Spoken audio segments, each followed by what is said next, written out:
Whatever happens in Vegas stays in Vegas, but sadly, we've got a wrestling channel, which means we need to talk about what happened in Vegas. We've got 2 nights, we've got 14 matches, and we've got to rank them all. Welcome back to the channel.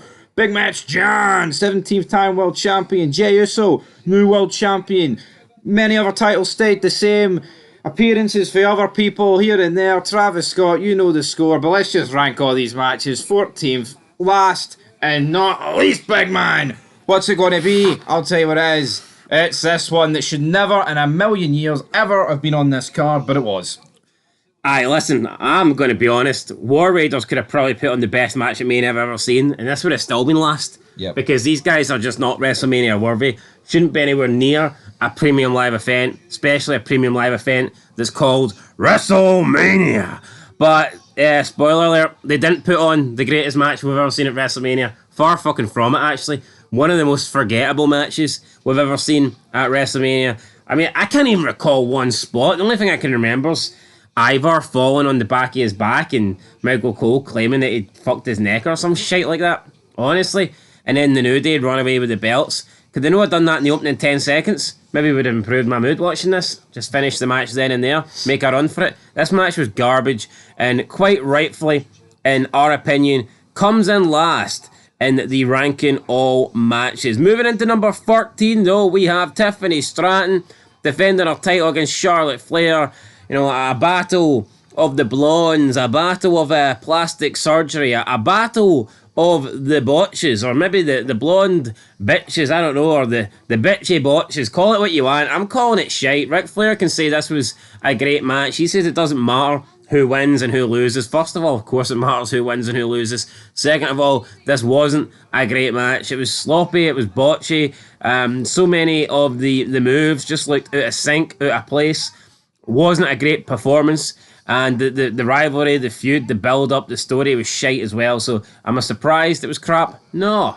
Yeah, and, you know, Charlotte, for me, sandbagged throughout the entirety of the match. I've seen some spots back on Twitter, and, you know, the spot where they constantly were picking each other up in the corner and just get humming and hawing out of it. Embarrassing. And, you know, Tiffany, I think she made the best here with Charlotte gave her, to be honest. Yeah, not a lot. Speaking of making the best of what we could have got, this match, for me, did not do it. Wasn't interested in it, but it certainly could have been better than this. Number 12, Logan Paul, AJ Styles. AJ, the phenomenal one. I don't think anyone's going to be claiming he had a phenomenal match. This was phenomenally disappointing. Logan Paul, we know that he can put on a good match. AJ Styles, we've seen a shitload of good matches for him throughout his career. But at the end of the day, this was just like another one of those feuds that didn't really go anywhere. Oh, AJ once said hello to him or something, or looked at him wrong on Raw, and that meant they had the match. Just no build, no story. And we've seen Logan Paul have matches before. It's getting a bit it's getting a bit boring, man, and old and predictable. Oh, he's a celebrity that can wrestle good. Right, that's great. What next? Yeah, I mean, their feud consisted of Logan Paul set to appear on Raw, AJ Styles set to appear on Raw. Hopefully, neither of them appear on screen at the same time ever again, because it fucking sucked. Yeah, read number, I think this is number 10, 11. 11. Here we go. 11. Jey Uso putting Gunther to sleep. 11. And that is what this match did to us. I think horrible way to start WrestleMania weekend. Could have given us something fast-paced. Could have given us something fun. Instead, they give us this, 18-minute bore fest with Gunther and Jey Uso just putting on a shite match. Might have been the worst match of Gunther's title reign. Not that he had a lot of good ones to choose from, but it was slow, it was boring, none of the moves looked crisp.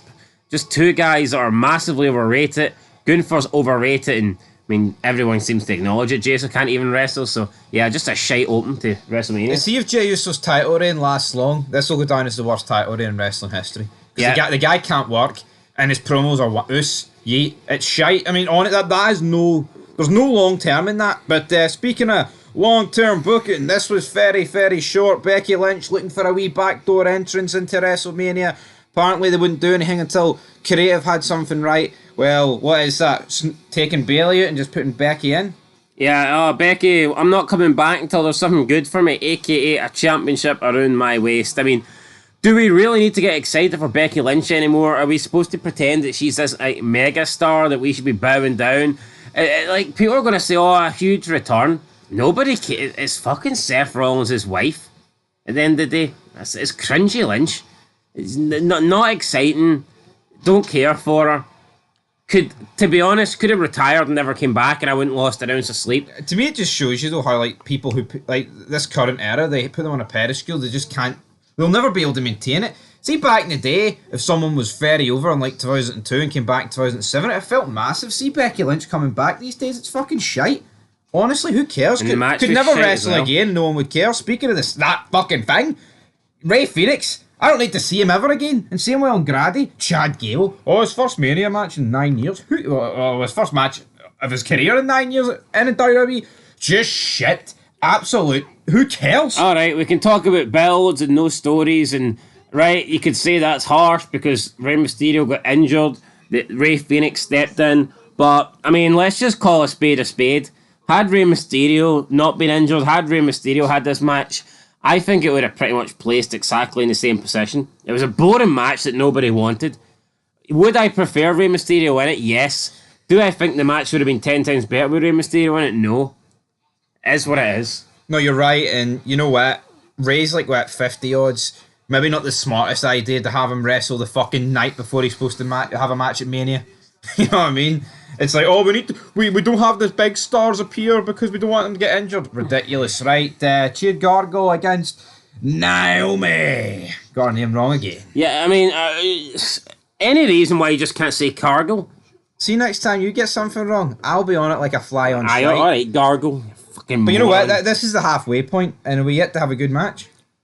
In my opinion, no, we're not. I mean, I think we're getting close to the decent matches, but so far we're not there yet.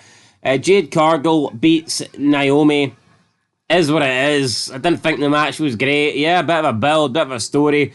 Someone that's considered green in the ring. I mean, she had her main event moment. Well, not main event moment, but she had her moment at Mania. And I don't think she botched. No, it wasn't a bad match by any means, but it just wasn't good. Yeah, like the story was there, and you know what? It's one of the matches that actually had one, but you're talking about two people. One that was in TNA a year ago, and one that just can't really work. So we'll see where this goes up next. I mean, what is next for Jade? We'll have to wait and see. Up next for us, though, it's Jacob Fatu. It's the werewolf. It's the guy.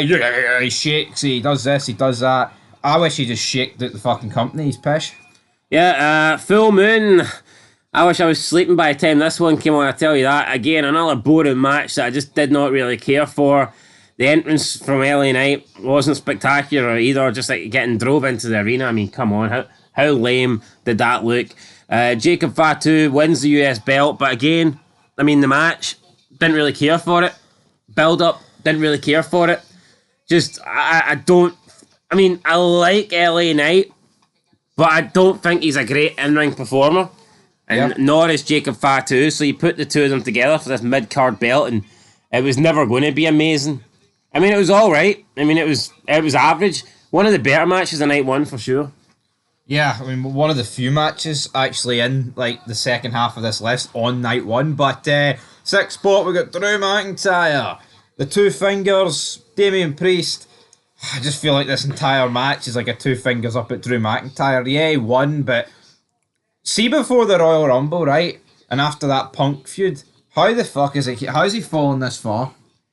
No idea. It was like the tamest street fight I think we've ever seen.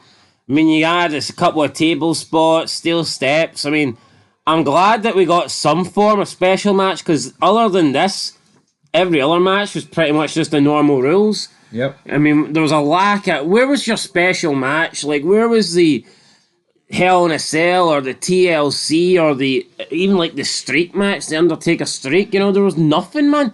Yeah, this was a street fight, but it didn't... It didn't warrant one. No, didn't. Like, I know, but he threw him through a car and there was a bit of glass. Well, I've got one word. Gosh. Up next, fifth spot, right, Cena Cody. You may be thinking, well, how's it fifth? You've buried it. People are labelling it, right, the third worst Mania main event of all time, or at least in the top three. Here, maybe it is, right? But maybe that's just more maybe that's just condemning the rest of the show, that even when something's labelled as that bad, it's fifth out of 14. The match itself, I think the match itself was fine up until Travis Scott came out, man. It's like you were waiting for the interference, so it's no surprise when you get the interference and it's Travis Scott and not The Rock or anyone good, it nosedived. Cena holding Cody Rhodes so Travis Scott can slap him is fucking retarded. Travis Scott weighs about 90 pounds. Cena's fucking jacked to the moon. Why would he be holding fucking Cody Rhodes for Travis Scott to slap him? Yeah, match is disappointing. Like, Cena wins his 17th world title, right? That's a great moment. That's why, like, yeah, see if Cody won with the same shit. Last. Yeah, but this match should have been last. This is iconic, despite it being shit. So Cena jumps into number 5. Speaking of top 5, got number 4, Joe Hendry. Made his appearance, made his debut at WrestleMania. I mean, it is mental that this could be Joe Hendry's only appearance at WrestleMania. Yep. I mean, the guy could go on to sign for WWE and he could go on to be a main roster guy and have multiple Manias, but I mean, at this point, it is his first match, his debut at Mania, and it could be his only Mania appearance, so I mean, he'll be happy with that. End of the day, though, he was jobbed out. See, in a weird way, though, you could there is a case that wrestling's that shite. Having one appearance at Mania as a surprise against Randy Orton is better than having like 9 appearances after it, just being stuck in the fucking shitey undercard and being like 9th on these lists every year. You know what I mean? You could argue that, but I liked it. Good comedy, good moment, and we like Joe here on Fog Wrestling, and the people bashing it can go fuck themselves. How about that? How about those apples? Number 3, we got WrestleMania Night 1. So yeah, spoiler alert, this is the highest of the Night 1 matches. By far the best Night 1 match. But, right, these 3, if they just put on a normal match without any of the dragged out cinema. See if they just put on a fucking normal match without any of that shite with Paul Heyman, man, grabbing the balls, grabbing the cojones. Gay. And just dragging it out for the sake of drama. This match, this should be the best match in Mania, right? Because it's no surprise that the matches above this are multi-person matches. This is a multi-person match, right? With 3 guys who are main eventers. Yeah, this should be the best, but you know, it was just overdone, it was overbooked, and it did turn into like a finisher spam fest at the end, no doubt about it. And then you also had the predictable Paul Heyman heel turn, which I don't think helped it either. So, I mean, it was a good match, but at the same time, I do think it's been overrated, and that's why we've only put it in 3rd spot. So, yeah, good, but not quite the best. Coming in number 2, we have the IC Fatal 4-Way.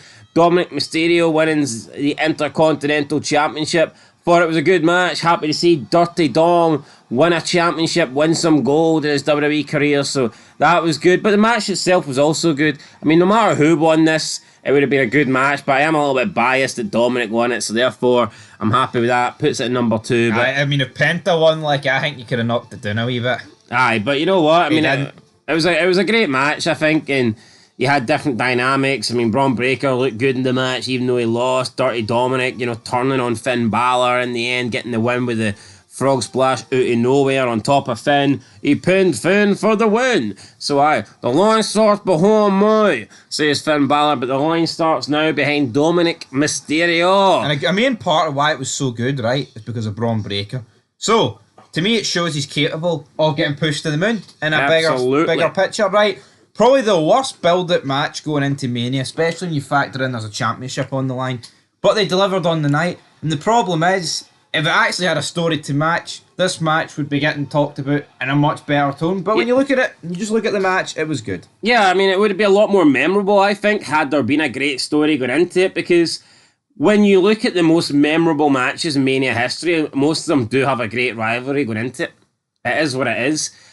I mean, Mania, people prefer Shawn Michaels, Undertaker, Mania 25 in terms of the match, but the one that's talked about is 26. The story. Career, streak, so, Chamber. Yeah, I mean, look. If I only could. Good match, but it didn't help that basically Io Sky got disrespected 4 weeks, 5 weeks, 6 weeks in a row, pie face, but here, no disrespect here. Great match, great performance. And yeah, this was the match tonight for us. So that's it, guys. Let us know your thoughts down below, and we'll catch you in the next one. Till then, peace.